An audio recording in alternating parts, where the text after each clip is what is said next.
All right, now we got the technology going. All right, welcome to our locker room session on what I believe will be a very fascinating discussion about the study that studies or that looks at the impacts of extreme heat on performance impairment at the upcoming uh, World Cup, which starts in a week from today, I believe, um, in Mexico. So uh, so what we'll do is, especially since we have a not a huge group, we'll do some introductions because I see some new people, and then we will introduce our speaker in a second. So, and I see some soccer, at least one soccer player. So let's go first with Jackie. Okay. Hi, everyone. Hi, Lou. I'm Jackie. I'm originally from the States, but I live in Italy. I've been living in Italy the last 5.5 years, and I'm an ice hockey player. And I studied sustainability engineering, and I've been working with Lou for a long time. And she was an Olympian for Team Italia, and they made it to the quarterfinals in the Olympics. And Jackie was the first ever Eco Athletes Champion of the Month Got for my, I got my swag here. March. So just so you know who you're dealing with. All right, let's go with Isabel. Hi guys, I'm Isabel. I'm a rower here at Clemson, and right now I'm studying plant and environmental science, and my concentration's ag biotech. And Clemson has a great history with Eco Athletes as they won the first two collegiate cups in 23 and 24. And Isabel is making 27 a target for Clemson. Let's go to Maddie. Hi, everyone. So, my name is Maddie. I'm a rising junior at the University of New Hampshire. I'm on the women's swim team, and I am a dual major in marine biology and sustainability. Wait, and tell them a little bit about your summer fellowship.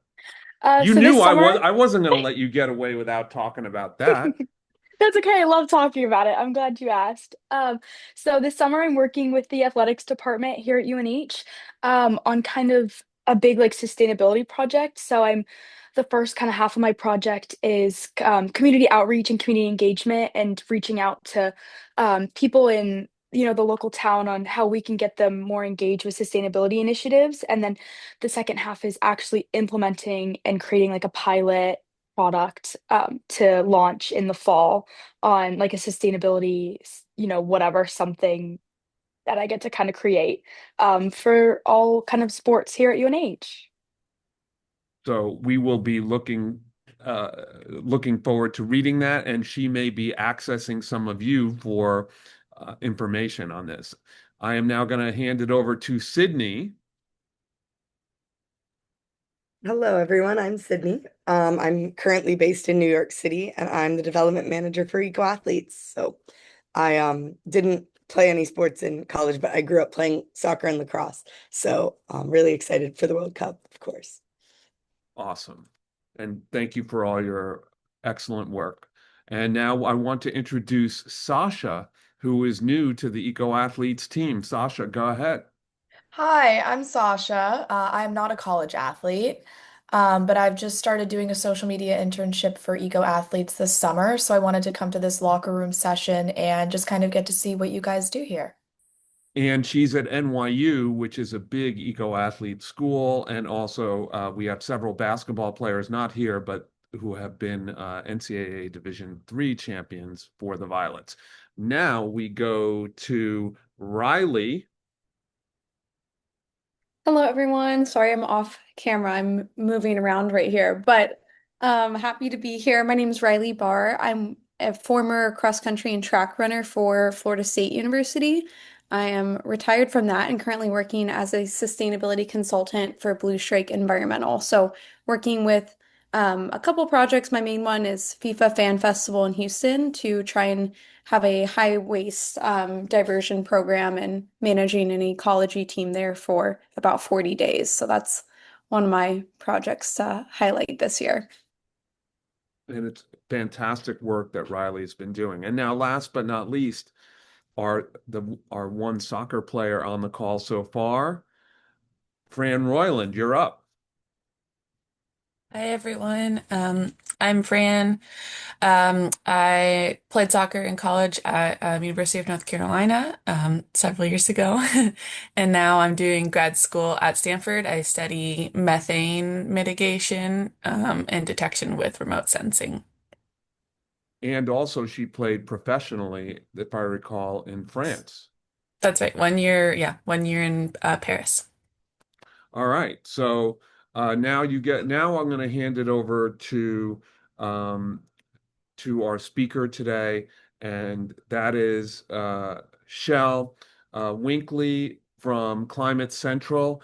And Shel, before you get into your presentation, now you know who's in the audience. Tell a little bit about yourself and what Climate Central is, and then let's dive into the study. Yeah. Howdy. Good morning. I think morning for everybody. Yeah. If I call it, maybe Jackie, maybe not so much. Yeah. Yeah. So my name is Shel Winkley. I'm a meteorologist as well as the weather and, well, I guess now senior engagement specialist. I just got a new title. So I got to get used to like saying the new title. Basically, what I do here at Climate Central is everything around the weather, but then also engagement. So things like this, like talking with y'all, talking with broadcast meteorologists, journalists, content creators. Essentially what we do at Climate Central, we're a nonprofit, non-advocacy group. And the non-advocacy angle there is there because we want to make sure that no matter who you are, where you're coming from, if you want to talk about climate change, if you want to talk about extreme weather, like we want you to be comfortable to do that. So we basically titled ourselves as a group of scientists and journalists and communicators, basically just a bunch of like nerdy people who are really good at science and data. We can do that piece, but when we're talking with everybody, again, our primary audience is journalists, meteorologists, storytellers. We're good with the science and the data, but the people that we give the data to are really good at explaining what that means, like what climate change actually means for localized areas. So every single week, and I'll show you how you can get signed up if you're interested, but we come up with what we call Climate Matters. So it's every Wednesday at 10 o'clock Eastern, drops into your inbox. It's a different topic. Sometimes it's trends, sometimes it's solutions, sometimes it's urban heat island, sometimes it's greenhouse gases. So just different topics that you can use. And when we can, we localize it to over 240 US cities so that we can tell that story locally. The other side of what we do, which is what we're going to get into a little bit today, is what's called attribution science. Anybody familiar? Anybody heard that term? Lou? Okay, great. We're going to dive into it, but essentially attribution science, it used to be said that no one weather event could be tied to climate change. That's different now. So now we're not saying that an event was created because of climate change, but what this helps us understand is how much more likely, how much more frequent, and how much more intense was a certain weather event or temperature because of climate change. I'll dive into that more a little bit. Before Climate Central, I spent about 20 years as a broadcast meteorologist. I'm located in College Station, Texas. I did not play sports either. The closest I got to sports was sitting at the end of the bench in high school on my basketball team. They let me in, I think, a total of like 3 times, and that's all I got playing time for the entire time. But that's okay because I'm terrible. Yeah, so that's kind of me and us in a nutshell. So what we have done, what we really understand is that there's a lot of different audiences when you're trying to talk about climate change, right? So we know that there are people, much like yourself, who are already interested, already engaged, and already know that we need to do something to change. So we're happy to talk with you, but that's not necessarily our primary audience. And then we also have people who do you have a folder, are on the other side of the scale, where maybe you go in and you look at Twitter or you look at a social media post and you just see like they're trying to come up with all the reasons why it can't be climate change. So that's kind of the dismissive side. So we're not even really trying to talk to them. So when we talk about climate change communication, who we're really trying to talk to are the people that are interested or maybe concerned.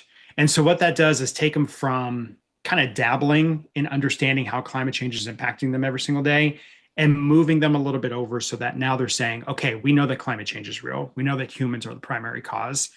Now let's try to do something collectively together about it.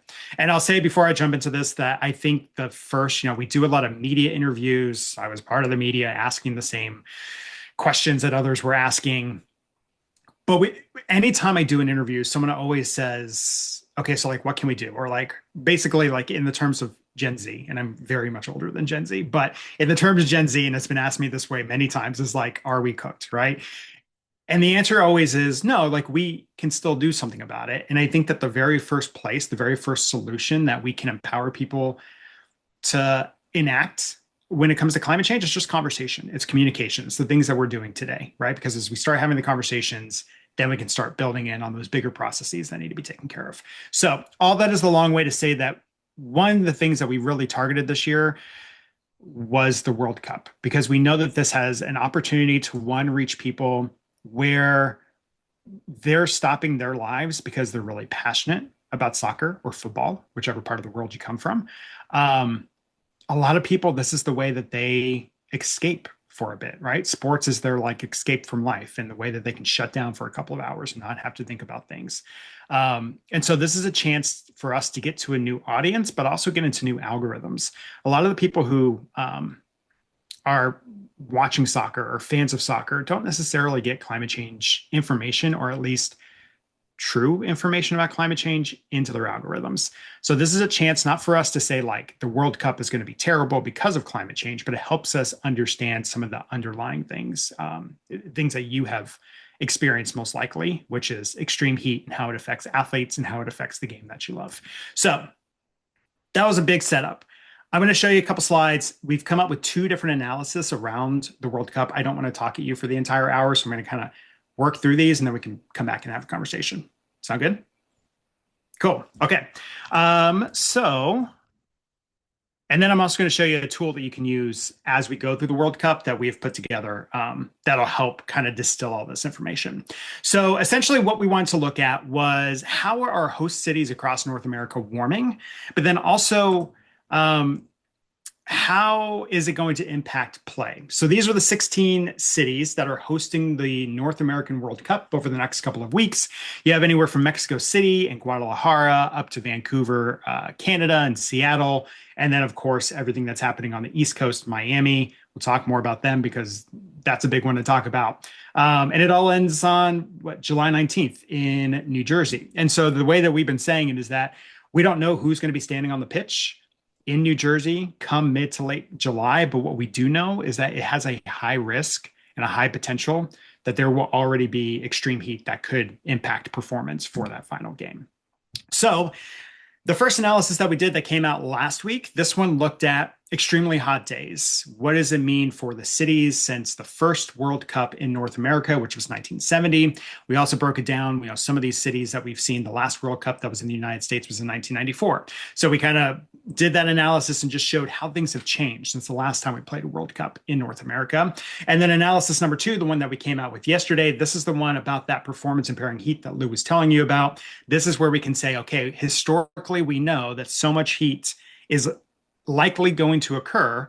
And then we know how much of that has been added by climate change. And the way that we do that, again, is with attribution science. So here at Climate Central, we call our tools for attribution science the Climate Shift Index. This is a global tool that you can look at land temperatures, you can look at sea surface temperatures, and you can understand what the fingerprint of climate change is, essentially how much more likely. So on a day like today, if you're maybe experiencing record heat, we can make a statement that's like, this heat today was made 4 times more likely by climate change in Charlotte, North Carolina.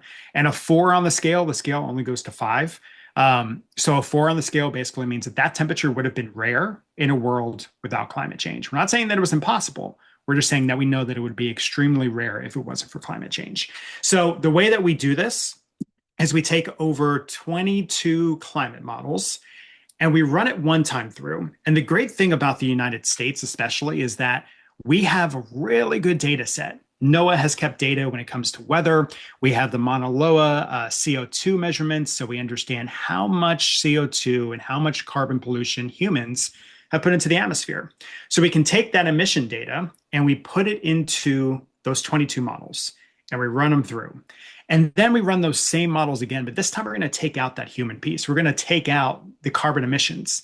And what you get is a ratio, a difference between what is natural variability in weather and what is made more likely because of climate change. And when you compare those two, you get a ratio, and that ratio helps us to inform how much humans have changed the game when it comes to temperatures. Things like ocean temperatures, that essentially is run the same way. That scale goes from 0 to 1,000 because it's a lot harder to change the ocean temperature quickly, right? On land, you can get a cold front, you get some thunderstorms, temperature changes. In the ocean, you need like a really big hurricane or a really long period of cooler temperatures or hotter temperatures to raise or lower those. So, but the things that can inform is like hurricane intensity, coral bleaching, ecosystems. So we can use this information to understand what's happening underneath the ocean as well. All right, so let's start with the first one, extremely hot days. So what that is we're looking at days over the 90th percentile. Basically, that's a really nerdy way of saying the hottest of the hot days that you would expect in each one of these 16 cities during the months of June and July. And then again, we can compare it to the frequency in a world with and without climate change. So that looks something like this. This is the trend for Dallas going back to the 1970s. So what you see there on your right-hand side, the dark bar is essentially what you would expect. We know that in June and July in Dallas, again, I'm in College Station, Texas, it's hot outside right now. You'd expect that in June. So we have those days in the 70s and the 80s where we say, okay, that's just Dallas in summertime. But when you start to see those hatched areas come up, this is where we can use that attribution science to understand that we're now experiencing more of these days averaged out over the decade due to climate change. And especially when you get into the 2010s and 2020s, you can see how many more days are added and how much of that can be attributed to climate change. So what we found is that these extremely hot days are increasing for 14 of the 16 cities. The only two host stadiums that did not see an increase in their warming trends were the ones that are located in California. And then when we ran that attribution science through, essentially, basically, almost half of all these extremely hot June and July days since 1970 could be attributed back to climate change. So could be attributed back to the burning of coal, oil, and methane gas. And then at 12 of these stadiums, at least 1 in 3 extremely hot days would not have occurred without climate change. And I'll show you another map here in just a bit, the one of Miami, because basically every single day that Miami is experiencing above this threshold has been added by climate change. And again, then we looked at it in terms of when was the last time that the World Cup was played. So on average, repeat host cities see as many as 3 times as many more extremely hot days now than the last time they did it. So does that mean exactly that on a match day, they're going to experience one of these days? No, but we understand that just in general, these very hot days that push the limits of what we expect in these cities is increasing because of climate change. And the 4 places to watch, as you're watching the World Cup, as you're maybe talking about the World Cup, the 4 cities to watch the most, it's Miami, it's Mexico City, it's Houston, and it's Guadalajara. If you've been following the World Cup at all, when you look at that list of 4 cities, the only city that has any sort of climate control is Houston. So that means the other 3 cities, we see these high ties to climate change and this high risk of extreme heat, and all of those matches are likely to be played outdoors. Okay, so that's analysis 1. Analysis number 2, though, and I think this is the one that's going to be more impactful, is how temperatures affect players during performance. I thought one stat that really stood out to me was that, let me find my note just to make sure I don't throw it off completely. So inside of a study, we found that basically players' body temperatures can rise as much as 2 degrees Fahrenheit in extreme heat. When you're playing on the pitch, running back and forth for an entire match, your temperature can rise as much as 2 degrees. Think about that in terms of, I know this is a very short-term thing and your body's going to exertion, but the way that I always put it when we talk about long-term trends, when we say like, oh, Dallas, Texas has warmed 3 degrees in the past 50 years on average. People are like, well, that doesn't sound that bad. I always say, like, think about if your body temperature rose 3 degrees. Like, you would feel unwell, you'd be on the couch, you would have a fever. So that's essentially kind of what happens when we're playing in this extreme heat and your body temperature is rising as much as 2 degrees. You're kind of running into the area where normal circumstances, you'd probably be going to the doctor because you'd be feeling unwell. So that's the research that we use to inform all this. And then when we looked at performance impairing heat within that research, basically what was found is that once we cross the threshold of 82.4 degrees, so let's just call it 82, 83 degrees, that's when we know that player performance can start to be on the decline because of the stress, of the fatigue, of the mental wear, all of that put together that comes along with this extreme heat. So that leads us to this. This is kind of the top headlines of all this. So of the 104 scheduled matches, 97 of those are expected to see performance impairing heat due to climate change. So that means that there's a likelihood that we will cross that threshold, and that there also is a signal that climate change made that percentage higher. Some of those matches, yes, will be played in climate controlled areas. We'll talk about that more in just a bit, but it still impacts people that are fans, that are coming, getting there early, parking, tailgating, queuing in line. There's a lot of people from all over the world that are just going to be coming to these cities that are from cooler climates just to go experience it, not even go see the match themselves. This is that kind of heat that they'll be experiencing.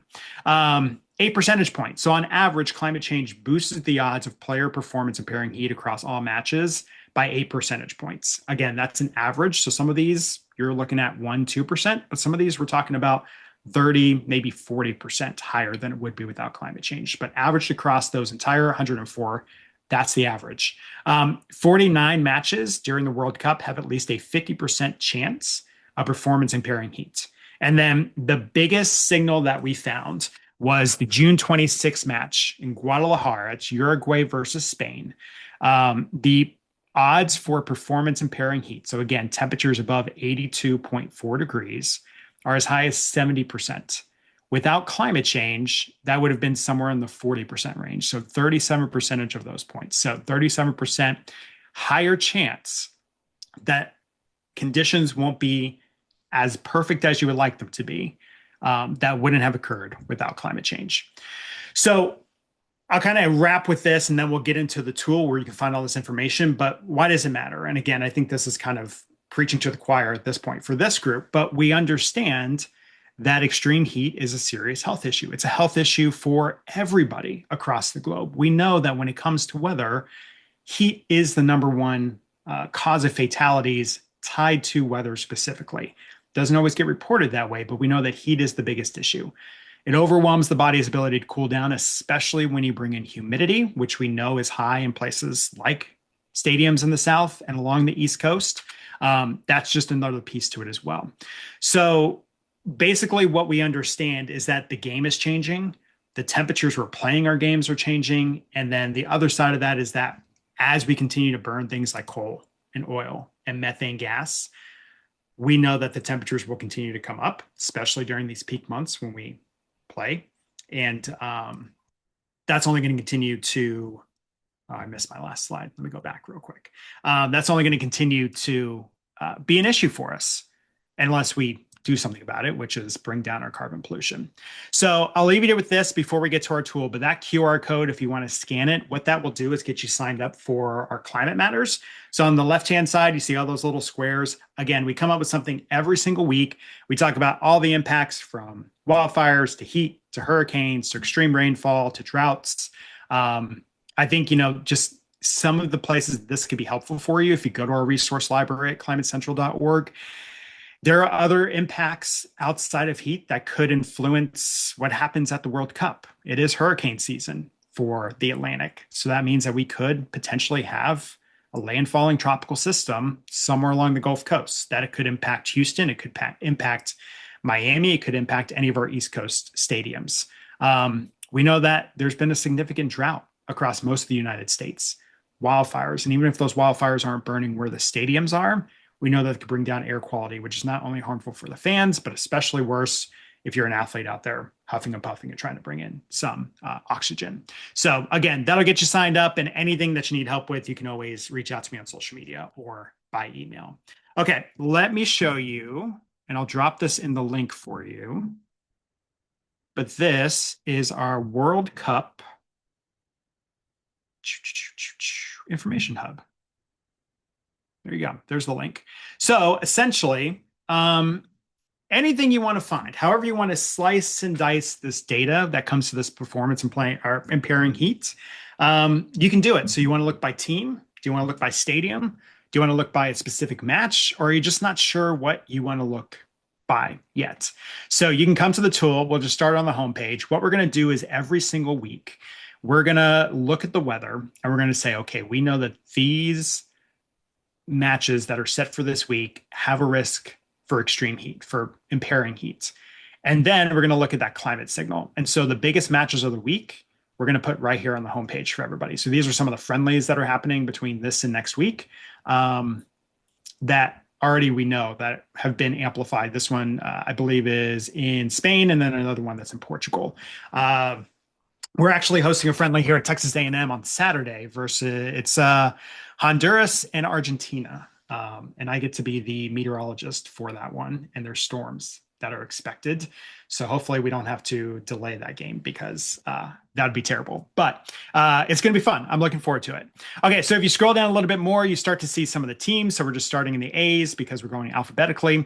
But you can look at each individual team and you can see, okay, here's their next match and here's the chance of performance impairing heat. 68% for their match of Argentina versus Algeria. And then 13% of that was added by climate change. We'll come back to team pages in just a bit. Matchups. So things kick off June 11th, Mexico versus South Africa, 1 p.m. in Mexico City, a 19% chance of performance impairing heat. So not very high. 8 percentage points of those have been added because of climate change. What I think is interesting though, is that when you get to Guadalajara, the evening game there, South Korea versus Chechnya, 88% chance. So just basically it is almost all but certain that that match is going to be experiencing these hot temperatures, even in the evening, that player performance can be impaired. And we know that that would have only been a 68% chance if it wasn't for climate change. And then if you scroll down, you can look at stadiums as well. So let's go into that Guadalajara match. So we'll come in, we'll look, here's the matchup page. As you scroll down, you can see all the top headlines, language that you can use. You can get to the science if you're a little bit confused. This is where I think if you're doing anything around social media or just like putting out information about something that interests you, every single data point that you see on the page has a graphic that you can download and then put onto social media that goes along with it. And then you can look at the team specific. You can look at the stadium page specific. So let's pick South Korea. So now we're going to look and say, okay, here are the matches that are set for them. They've got a pretty tough go ahead. The card that they have drawn has a high chance for heat in game 1, pretty much the same in game 2. And then they're moving to Monterrey and they're looking at another day where most likely heat is going to be one of the opponents that they're dealing with on the field. And so then we can look and say, okay, so here's the path to the final. And we know that pretty much any match that South Korea is going to be playing is going to have a high risk for performance impairing heat. If you want to look at it by climate change, we see, you know, all these first matches, pretty high impacts because of climate change. And then it maybe weakens a bit, but they're still pretty big addition because of climate change as well. A little toggle here, just because it is good for transparency. They do have some matches potentially being played in Houston, Atlanta, and Dallas, where it is climate controlled. So you can see that, you know, not every single match is going to be played in this extreme heat, but for the most part, a lot of it will be. And then again, comes with graphics. So we know that 3 of their first plays all have a chance for above 50% chance of performance impairing heat, and you can share that card out as well. The last place will take you, and I'll let you poke around on your own, but I think this page is really cool. It's the tournament overview. And I think what would be really helpful for anybody that's telling this story is you can just quickly glance at this and say, okay, you know, look in, you see some dark reds, some lighter reds.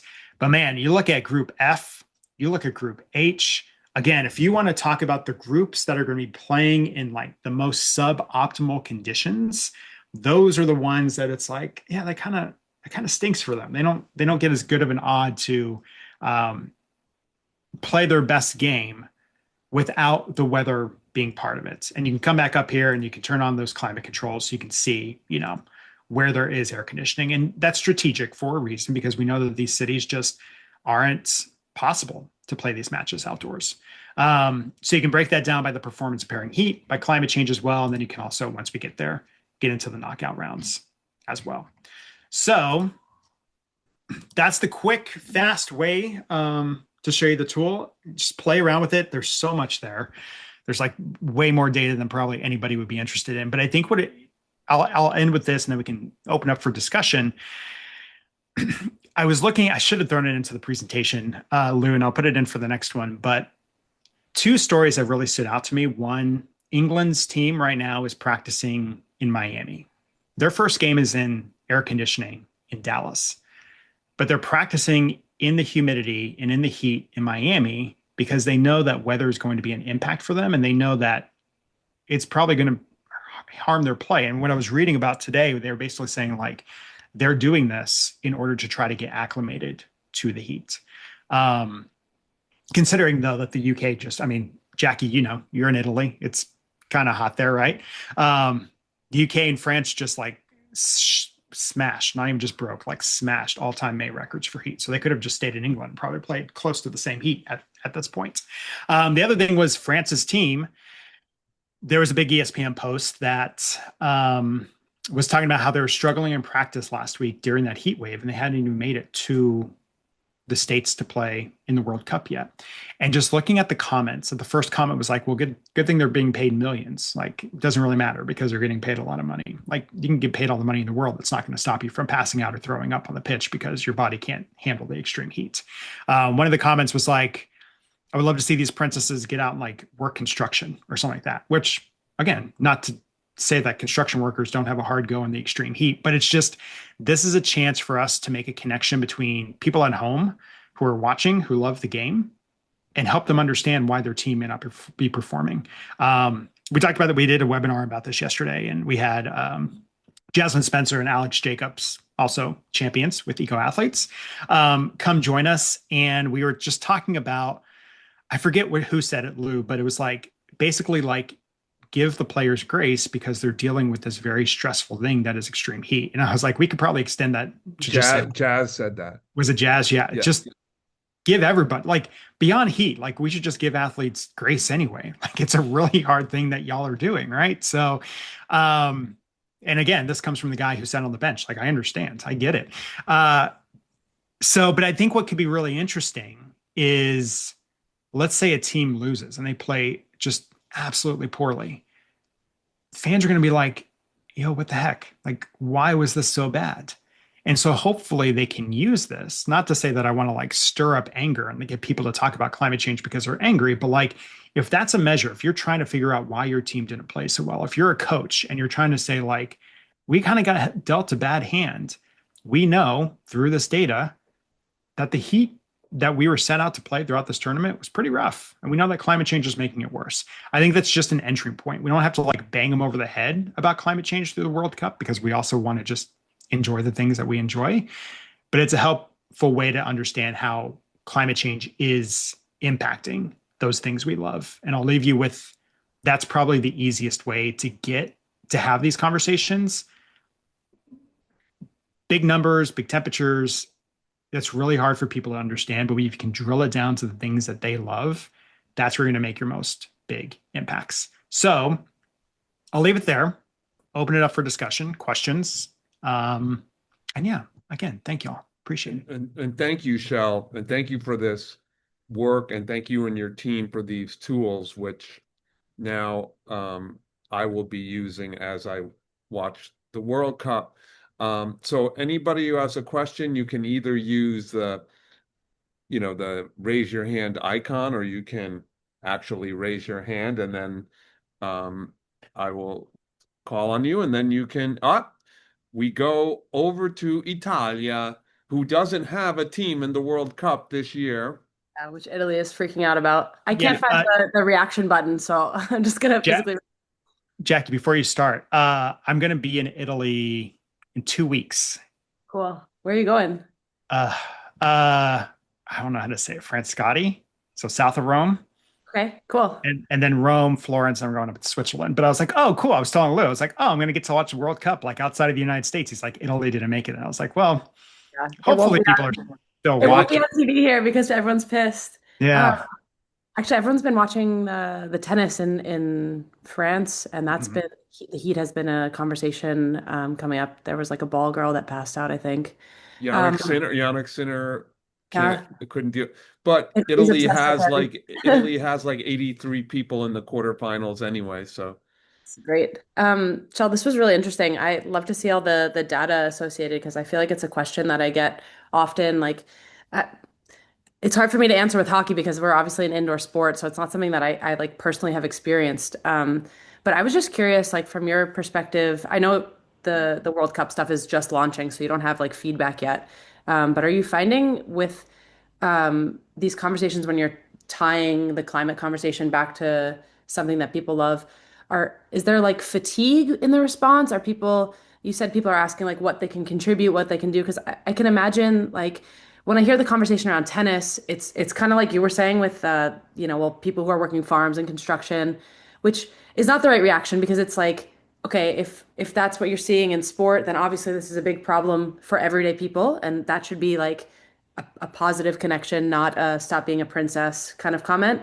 But also like I kind of also hear people say, well, there's nothing we can do, it's bigger than sport and sucks to suck kind of for lack of a better phrase. But I was just wondering how the response has been on your channels and if there's anything you found that has been more effective for that conversation.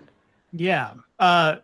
All great questions. One thing I want to, before I forget it, is when you talk about hockey, are you familiar with now I've forgotten the name of it. I think it's Save Our Ponds. Save Pond Hockey. Save Pond Hockey. Save Pond Hockey. Yeah. I think that they're doing a cool thing. Very, very cool. Yeah. So and I also, you should know that Jackie wrote her dissertation on like ammonia and what you can an eco-friendly refrigerant for ice rinks for indoor rinks. Okay.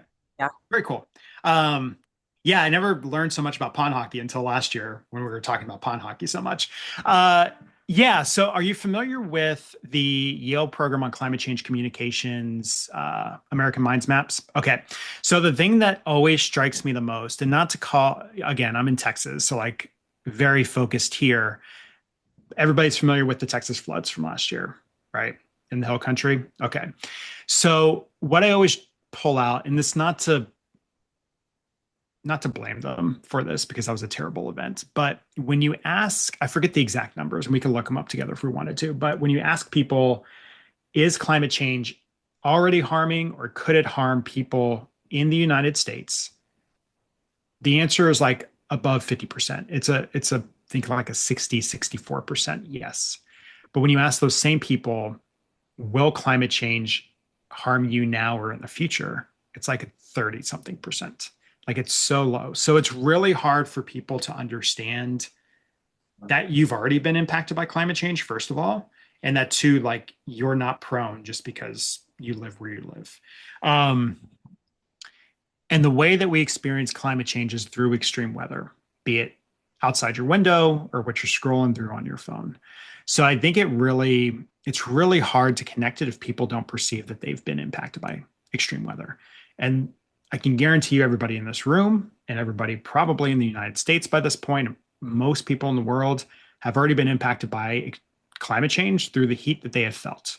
But everybody thinks that heat is just part of life. So it's really hard to help them see that, essentially. Remind me the second part of your question. Was it about like just solutions and that people can do? Yeah, just generally on like the reception and how people are like kind of receiving your messaging. And... Yeah, there's the one last data point I'll pull out is, that most people do want to talk about climate change, but most people don't think that other people want to talk about climate change. And I think that's the biggest thing. So it's just really reminding everybody that what you see online and all the comments that you see don't actually replicate real life, right? So you're always going to hear, and we know that it is a vocal minority for all the actual real accounts that aren't bots on social media. You're always going to hear from the people who want to push back. You're never going to hear from the people that are like, yeah, you're right.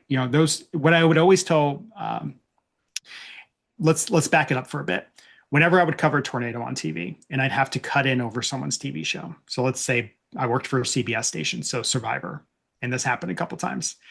When you cut over someone's TV show, they get real mad. You don't necessarily hear and get the voicemails and the emails from people who tuned in and were appreciative for the information that there was a tornado and that they needed to take in that information, that they needed to keep them and their families safe. You heard from the people that are like, I just want to watch Survivor. That tornado's 2 towns over. I don't care. So you're only going to hear from like the negative side of things. So I always have to remind people like what you are reading and what you're hearing, that's not actually real life. So like get away from your phone, get away from technology, go talk to your neighbors. I always say like the first thing we can do for cities is bring down our temperatures by putting back native green space, putting back native plants.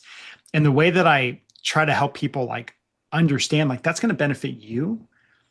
But I always say like, what if your neighbor was like walking their dog and they saw some really cool plants outside and they're like, oh, that looks cool. I want that at my house. And then they plant them. And then now the neighborhood's talking and now the neighborhood's maybe planting something together and then they take it to city council, right? So like these little actions add up and we just need to remind people that those little things do matter, even though they may not feel like it for this really big problem.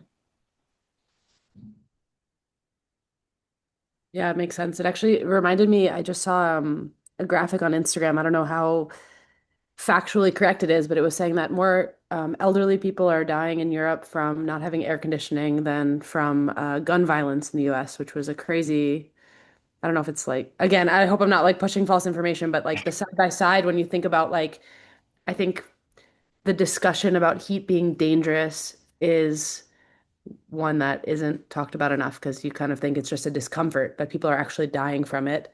Well, So, yeah. yeah, and that's yeah, I mean, that one thing that's really important, right, is you should check that, right? Like do a little bit of Googling and searching. But two, that's a really big conversation that's happening right now because we know that historically you didn't need air conditioning and the way the roofs are built, especially in like France and Paris, they're tin. They hold in the heat for a reason because historically it should have been a colder area. That's really big. And then the other thing that we know about climate change is just that it's not just one day of heat. Usually these come in 2s and 3s and 4s. And then we also know, at least here in the States, that during the summer, what I think is, if you know that GIF of SpongeBob and Patrick where they're running back and forth, like that goes on my mind pretty often. And it's around, especially around like summertime, nighttime temperatures. Nighttime temperatures are warming twice as fast as daytime temperatures in the summer months in the United States. You don't realize it because a lot of us are lucky enough to have air conditioning, but for those that historically don't, that's where the heat starts building in your homes. That's the time your body is supposed to recuperate. And so it's these multi-day climate-driven events that really, I think, is the big kicker for especially things like air conditioning. Fran, you're up next. And good job putting up the raise hand icon. It took me several minutes to find that. Thank you for your talk. The website and the tool is very cool. I was wondering if you had seen, like literally when I woke up and I got an NPR notification that they posted an analysis about World Cup heat like this morning. Um, and it's super, I was just scrolling through it. And I was wondering to what extent, because they have like their own, seems like they use like mean wet bulb globe temperature, like going back 20 years to say, what's the chance that this game is going to be too hot? And like their assessment of this Korea Czechia game is like, no, that game's going to be fine. But your tool says 88% chance that they'll experience performance illness heat. And I'm not coming at you like, oh, your data's wrong. I'm just wondering, like, because I work in this space of sometimes conflicting assessments. Like in my case, it's methane emissions. How many methane emissions are coming from oil and gas? And we get a totally different number than some other group. And we're always worried about this. Like, is that going to undermine our message? Or is that something you face a lot? Or is it still the overwhelming take from this NPR piece is like, the heat's going to be a problem in a lot of stadiums. And that's also kind of a big picture take from you guys. So do you think that that's like, are conflicting data sources that do slightly different analyses with slightly different weather models, like, is that an issue for overall, or are these pieces all helping drive the right conversation and narrative forward? If that makes sense. Yeah, it does make sense. And I'll start with one of the things that I think I missed on that tool is that when we get within range of a good forecast, so like a couple days, we're going to put the actual forecast there Okay. with using that climate shift index to understand, like, was this made more intense because of climate change? Because what I don't want to happen is one of those matches in Seattle. They have pretty low chances of performance impairing heat. I don't want like this big Pacific Northwest heat wave to build in and then somebody go to the tool and be like, oh, well, climate change didn't cause that, when we actually know, like, this is historical versus this is what's happening. So the short answer to your question is I think that they all work together, because even if it's a little bit different, like NPR looked at wet bulb globe temperature. If you're familiar with world weather attribution, they did something very similar to what we did, but they also used wet bulb globe temperature. But what they all point to is essentially, yeah, like we know that this tournament's probably going to be too hot to be played for most teams. And so then you can kind of use that information with your communication. I think that's the biggest piece, is just really getting good at communicating how you're talking about climate change using those different pieces.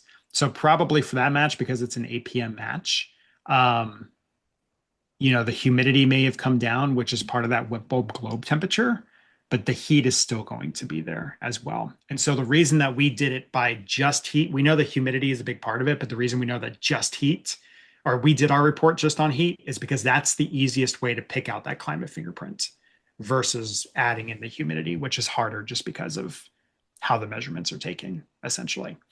So yeah, there's a lot of reports out there, but generally what I usually go by, and I had to tell this to a room full of scientists one time, and I panicked a little bit as I was telling them this, which was, when it comes to attribution, it's peer reviewed. It helps us understand there's still improvements that can be made, and we can understand it more. Like the way that Climate Central does it's pretty conservative. So there's a chance that if we weren't as conservative, these numbers would be higher across the board. But what I had to look at those scientists and say was that, like, when it comes to communicating climate change, like, good enough and now is better than perfect and late. And so if we're waiting 2-3 years until we think the science is perfect to talk about a heat wave that happened years in the past, nobody cares. Like, they care in the moment as they're sweating or as they're watching their players struggle or whatever. So that's what I would say is, like, yeah, put them all together. They're all good together, and it helps to strengthen your message, whatever you want to talk about. I'll put one more link in the chat for you, which is one of the things we just launched a couple weeks ago was attribution around humid heat. So we didn't use wet bulb globe temperature. We just used wet bulb temperature. And so you can look at it and you can use that attribution to understand dangerous humid heat and how much more likely, and if it was caused by climate change or if it would have occurred without climate change regardless. So. And any more questions? Because I have one if you guys are still thinking. So my question is, for Climate Central and this World Cup effort, how are you measuring success? What are your metrics in terms of, is it reach? How many people come to your website? How many media, what kind of media hits you're getting? Like, what are the metrics for your success of this effort? Okay, so I'm going to answer that in 2 ways. One, I'm going to tell you what my success metric will be, and then I'll tell you what, like, organizationally we think success is.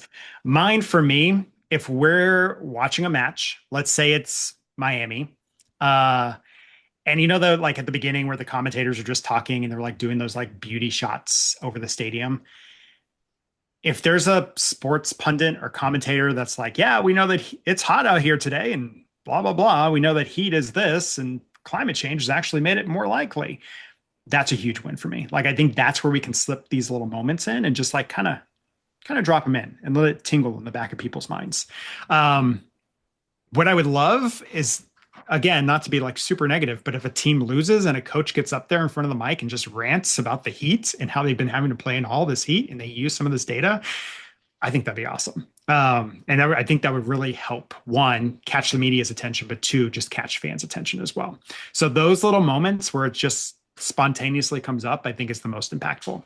In terms of Climate Central, though, the way that we look at it, we have a way of looking at media. So like the report dropped yesterday, it's been out for embargo for the past week. We've already seen a flurry of stories get told around the potential for the heat. So we look at that. We look at social media. We look at the engagement. What do the comments look like?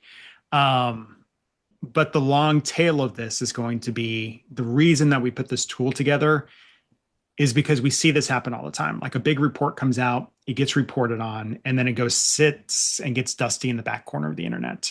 So my hope is that with this tool, we still see these stories being told and that it's easy for folks that want to tell those stories to pluck the information and keep the story going. So Climate Central has like folks who are reaching out to the media so that they know, like the announcers and such, to tell that this is a story that they can tell.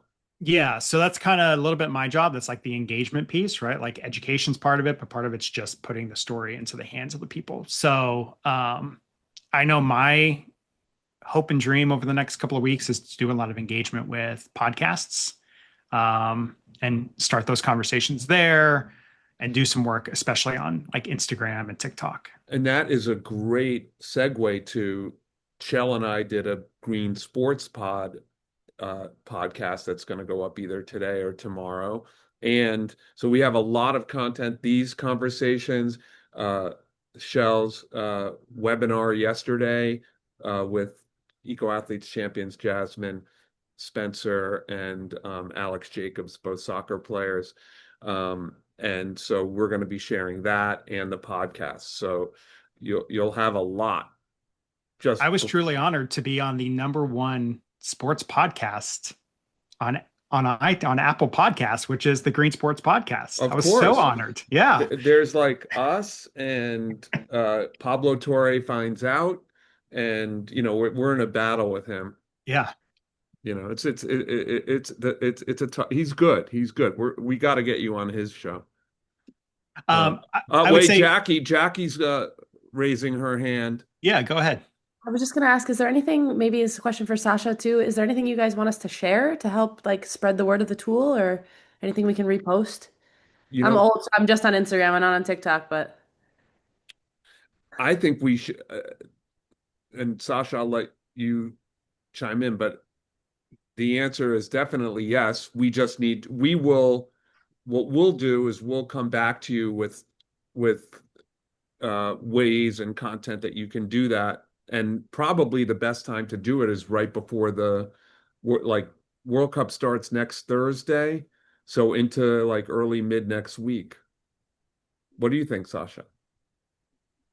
Yeah, I would say just when we have like these locker room sessions and we're reposting the graphics on social media and on Instagram stories. I mean, we send them out to all the athletes, but also having athletes who obviously have kind of larger followings reposting them is obviously helpful. So I would say just sharing kind of what we put on our page on your own personal social medias as well. And what do you think about this? Like, oh, I'm really excited about, I'm making it up completely, the France-Senegal game.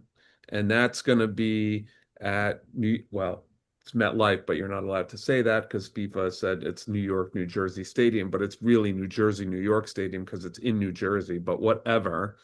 I'm really excited about that game, but I wonder if Senegal has an advantage because the heat is going to be similar. The extreme heat is going to be similar to what they experience in Africa. I'm making it up, but you can create something like that. Now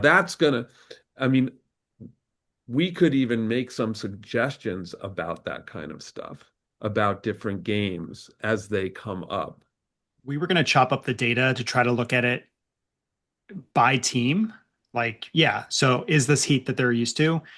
But that was really hard considering that players come from all corners of the earth, right? So it wasn't feasible. But yeah, that's a great idea. And then Jackie, I would say anything that you see in the tool, anything you find on our website, all of that is free to use. So post away. And I put a couple links in the chat as well, one around humid heat and health risks, and then one that first analysis that we talked about, if that's helpful for you too. And I put some stuff in the chat just about as things were mentioned, like about Yale Center on Climate Change Communication, Yale Program on Climate Change Communication. Put that link. They're a great resource, incredible. If you didn't know about them already, Riley, were you looking to ask something? Yeah, I was just gonna on the communication topic here, since I'm involved in the Houston, I'm only involved in Fan Festival, so not the actual stadium games, but we're trying to create a as close to zero waste fan festival in Houston as But possible. Fan And Festival is going to be outside, whereas the games in Houston are inside. Right. yes, yeah, our team is already facing some severe weather with the rains and the heat so far. And it's definitely going to impact our ability to hand sort too. So there's a couple things I just wanted to tie in with even the climate diversion piece that we're trying to promote and do, or it's directly being affected by the climate happening in Houston. Yeah. Yeah. I'm 90 miles north of Houston, so like we're pretty similar. But yeah, and that's part of that Yeah. piece too of like we know that there's going to be watch parties in Houston and people standing outside. And the way that I've been putting it, players have a cooling break, they have water. During those cooling breaks, I'm still the dummy that's still sitting in the sun drinking something that's going to dehydrate me versus hydrating Right. me, right? So that's one of those pieces of just like that fan experience as well, which is experiencing the heat. But yeah, Houston floods on any given Tuesday, much less like the big tropical downpours we're getting this week. Right. But yeah, I'll definitely plan to use some of your communications on probably on some LinkedIn posts. I'll definitely be tagging you Great. and talking about what we're trying to do at the fan festival. Yeah, that'd be great. And if just for all you guys, if you guys are doing any Instagram grid posts on this, invite us to collab. We're happy to. That also makes it easier for us to widen the reach. Yeah, and feel free to do the same with Climate Central. That's the biggest thing we can, I think, at least I think on social media is we can amplify what you're telling. Awesome. Because we're coming up on time. I wanted to, any last questions? All right. Well, we know, hold on, I'm going to share my screen for a second. If I can While you get do to- that, Lou, I'm going to there's my email. There's my social. And then there's Climate Central. So if you have questions afterwards, or even if you're just looking for something specific, reach out. I'm happy to help. Oh, I do have one more question. Are you guys doing anything as it relates to the Women's World Cup next year in We Brazil? we haven't started on it yet, but we've got all the bones now. Like we've got the pieces for this World Cup, so we can just replicate that for the women's. Because I would imagine that's going to be in a place where this will be a big issue again. Yeah, Olympics was big, especially just considering the temperatures that we experienced in the Winter Olympics this year. And I'll leave it at this, and then I'll give it back to you, Lou. Is we did some reporting around the Salt Lake Olympics that are coming up, and basically the past mayor from Salt Lake was like, I don't think Salt Lake's going to be able to host a winter game because there's just not going to be a winter here. And like those are the kind of moments that people really pay attention to. Yeah. Oh, yeah. And I thought, was it your study or there was a study that was done that looked at the past Winter Olympic sites going back till the beginning of the Winter Olympics in 1924. And like 80% of them will not be able to host future Winter Olympics, something like that.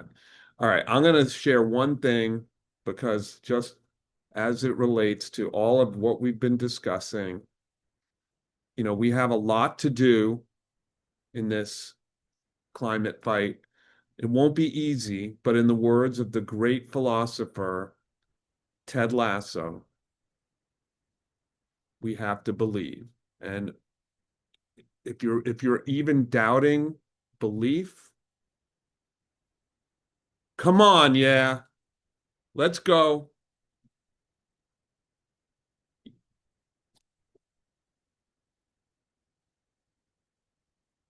There it is. If they could do it, we could do it. Hold on.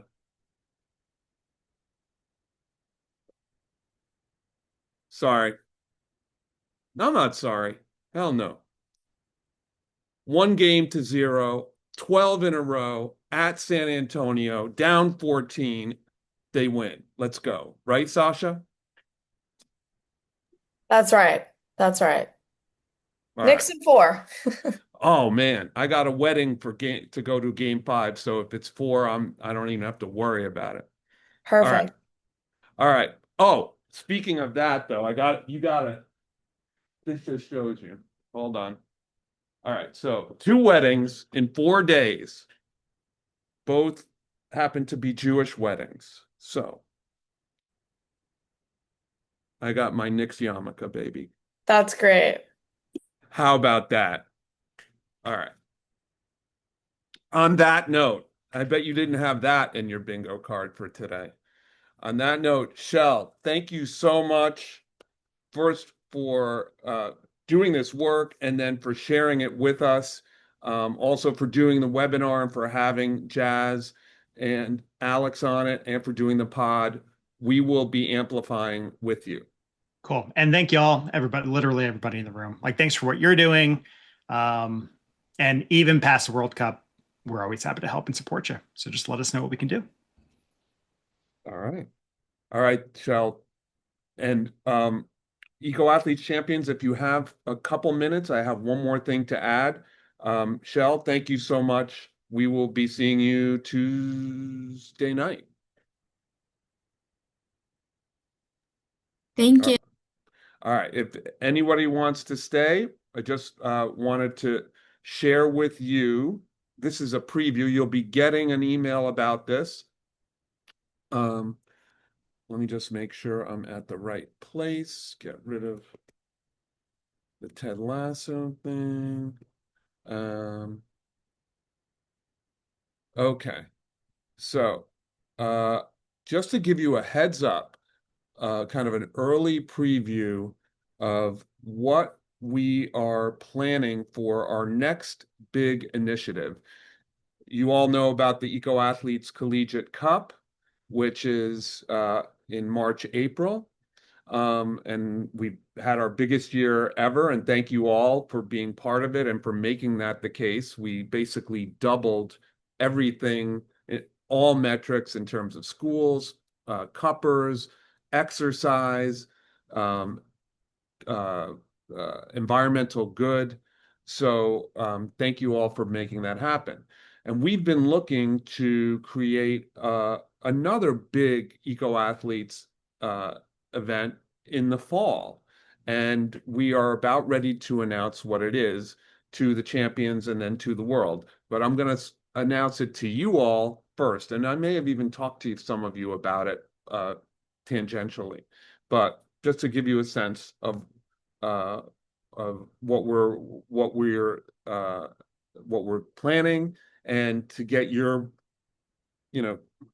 thoughts going on how you can potentially leverage what we're about to do. So just as background, you know that April is Earth Month. October is in the United States is Breast Cancer Awareness Month. February in the United States is Black History Month. Well, we are going to make, hold on, I'm now going to share my screen. October also Green Sports Month. And we believe, and Eco Athletes is going to launch this, and our goals are big, and you'll see what our goal is when we get in a minute. But so October is going to be Green Sports Month. And so here are the basics. A global series of events, virtual and hybrid mostly, as time goes on, could be solely in person, and programming throughout October that elevates and delivers compelling green sports content from all over the world. Important in this is that in the Collegiate Cup, college sports is inherently a United States and a little bit Canada thing, and we have champions all over the world. And yes, some of our champions from countries far and wide participated in the Collegiate Cup, but it's not native to them. We wanted whatever we did in October to be as relevant in Australia, Argentina, or Atlanta. So this ticks that box. We and you all, Eco Athletes Organization and the champions, will collaborate on events and programming, and we will create events that you guys can simply decide to take part in, and you can create events. Where possible, we want our events to have a measurable fan call to action, because our vision, especially a couple of years down the road, is to be able to say, Green Sports Month activated, I'm making it up, 40 million people around the world. And then the next year, 60 million people around the world to take climate action. We're not saying we're going to do that year one, but this is kind of the goal. We will tally the reach and the impact, but what we need from the champions is letting us know what you're doing if you're creating your own event, and so we can make sure we're tallying what you've generated. Eventually, and it could be this year, we will invite other green sports organizations, other athletes groups, and media to participate. But like with the Collegiate Cup, our theory of the case is in year one, to make sure we do, 3, 4, 5 things really well and show the world that this is something that we can build upon. And then, as in the Collegiate Cup, we can get exponential growth. And so I said we have a big goal. Our goal is to make Green Sports Month the most impactful event in this space by 2028. And you're like, that's like 2 years away. And we were thinking, well, we'd say 2030, but every like climate goal I ever hear of is 2030. And I'm like, okay, I want to be more aggressive than that. So we want to set an aggressive goal. Okay. So what are some of the events that are already in play, and then what can we and you add in? So we're going to have a launch. It's going to be at the University of Pennsylvania in Philadelphia on Monday, October 5th.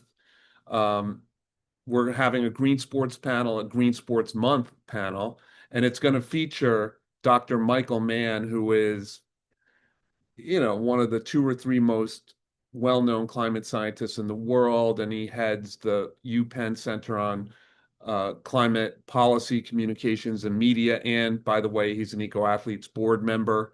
Sam Mattis, who some of you may know of or know, he happened to go to Penn. He is a 2-time Olympic discus thrower for Team USA, and he currently has the record for the longest discus throw in American history. And then we have 2 current student athletes at Penn who will be on the panel. We're also going to create some kind of Green Sports Month challenge this summer, and then we will announce it certainly at Penn Climate Week. Now, I'm not suggesting, like, if anybody's nearby to Philadelphia, want to take the train or the bus down from New York, of course you can do that, but we're going to make this streamable. So that's one.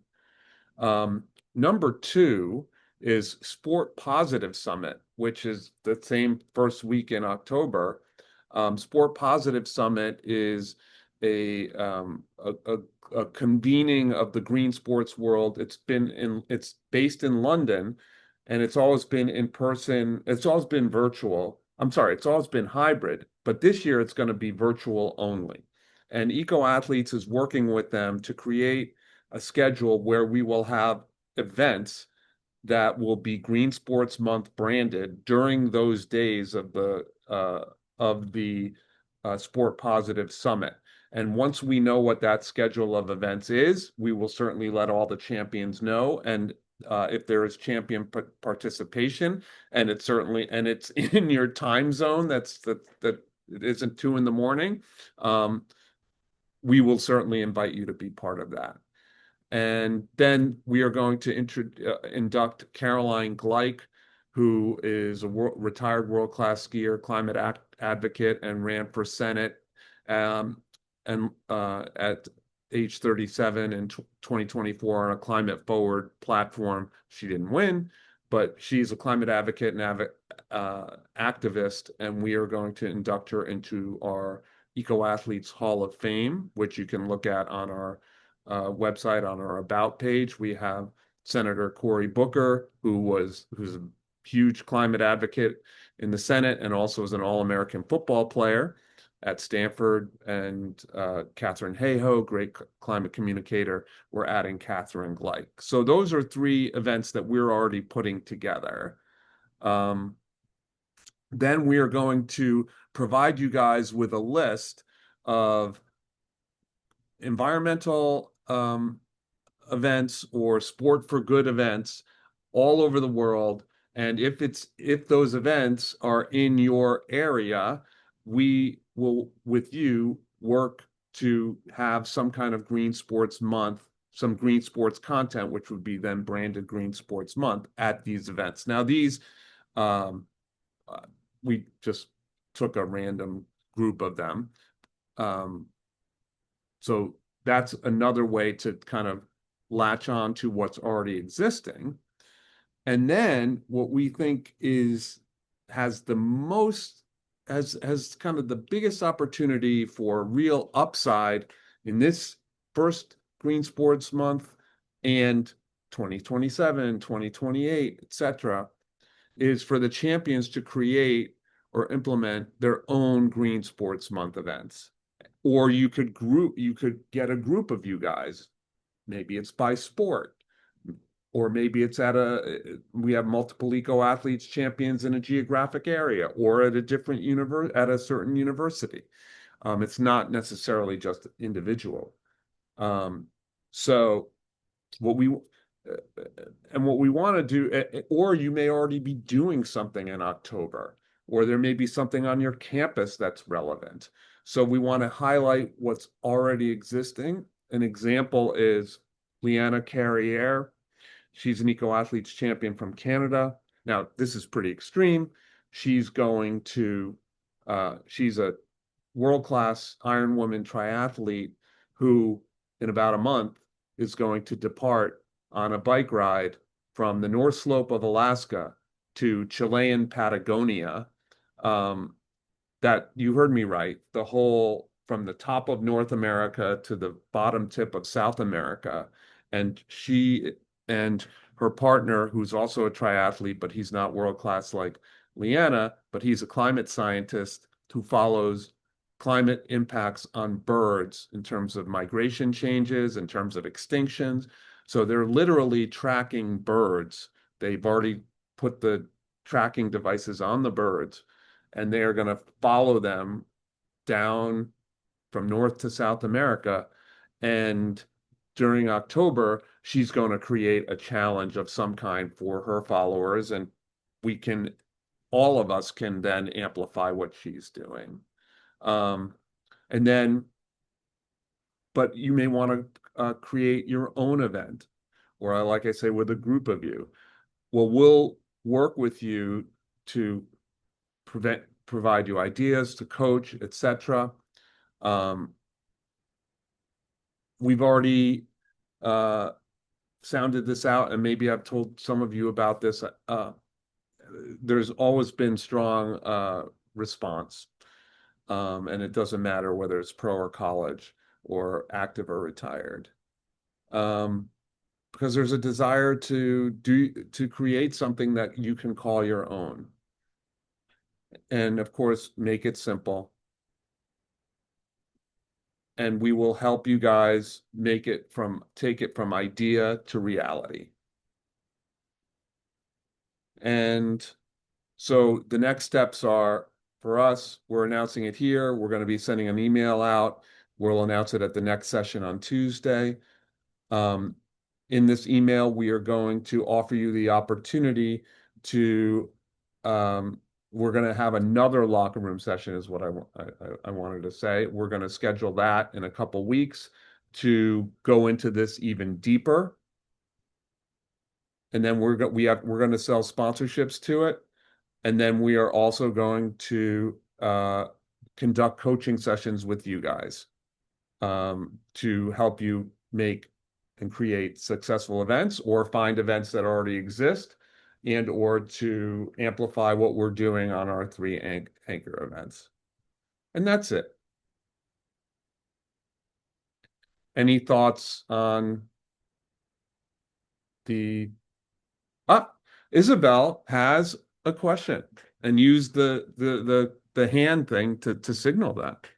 Yeah, I had to look for it, but so I remember last locker room session we talked a little bit about the green games. Yes. So I had one for basketball last semester, but we are already planning the football one for the fall. And I am trying to get one of the October games, but there's already events that are going on. Like we have like the military game, we have all that kind of stuff. So, hypothetically, and this is a little while away, hypothetically, if I can't get an October date, could I still kind of use the same like initiative Yes. as like Well, a sort of sub brand? the only if especially November would be easier Mm-hmm. because we will have already had Green Sports Month. It would be a little trickier if it was a September game because we haven't even Yeah. had it yet. But if so, we can talk offline. And even if it, you know, or if it is if it is a September game, maybe there is a challenge or some kind of challenge or an call to action that you could create Okay. for the September for a September to announce at a September game for something that would take place in October. Okay. I actually Okay. think that could be cool. Okay, Uh, yeah. and oh, and Talia's on the hey Talia, Hi, sorry. it's okay. Mhm. Just Talia, introduce yourself real quick because I think some of them Um, don't know you. Hi, I'm Talia. I'm a student athlete at Claremont Mud Scripps right now. I run cross country and track, and I'm a Team USA race walker. So I've represented the US team a few times. Woohoo! Um, yeah, Good to hear you. yeah, thank you. Yeah, and just recently started our Student Athletes for Sustainability Club on campus here. So I'm Uh, excited for Green Sports Month. yes, October. You guys, and are you gonna have is that joined up with Pomona or is it in that kind of like your Pomona is something else? I think we're gonna join. Right now, I'm working on reaching out to Pomona and Pitzer athletes because that's the other two campuses in our consortium. Yeah, Um, guys, they have like yeah. 83 colleges over there. So any other questions, any thoughts, quick reactions? Maddie, I could see this could be something that you could include um in your fellowship project this summer. Yeah, I took a lot of notes on everything while you were talking, and my gears are definitely turning on, how I can kind of start to implement this summer and make it really impactful come October. Go Wildcats. Go Cats! There it is. And go Tigers. And I don't know what Claremont McKenna. What is your team, Talia? We're the Stags and Athenas. We have two Wait, uh, what was the first one? Stags. Oh, the Stags, So like Fairfield University. our men's team is the Stags, and then women's is Athenas, Got it. which is pretty cool because she's a goddess. And then we have the Violets, we have the Wolverines represented here, and we have the Scarlet Knights. Actually, no, we have the Knicks. That's all. All right, Lou, guys. can we talk for a second Yeah. after the call? Okay. Wait, did you want to stay on? Yeah, just with you. Okay. All right. So I hope that what did you all think of Shell's presentation? It's a pretty cool, I think it's a really cool tool. Like I'm gonna use it. What I should have asked him this question. Maybe I'll ask on Tuesday. Will gamblers use this information? Like, I will. will they try to say, oh, Mexico's used to this heat, they're playing so and so? Or is it so hot that no one can be used to it? Anyway, thank you all. I know we kept you longer, but I wanted to get you that first kind of tease of the Green Sports Month. All right, Thank guys. you. All right, Thank you so Sydney, much. Have a good day. Thank you. thank you. Thank you. Sydney, I'll stay with you for a minute. Sasha will be in touch. Sounds good. Isabel, rock on. Bye. But hold Also, on. I'm just gonna oh, I'm gonna stop the recording. oh yeah.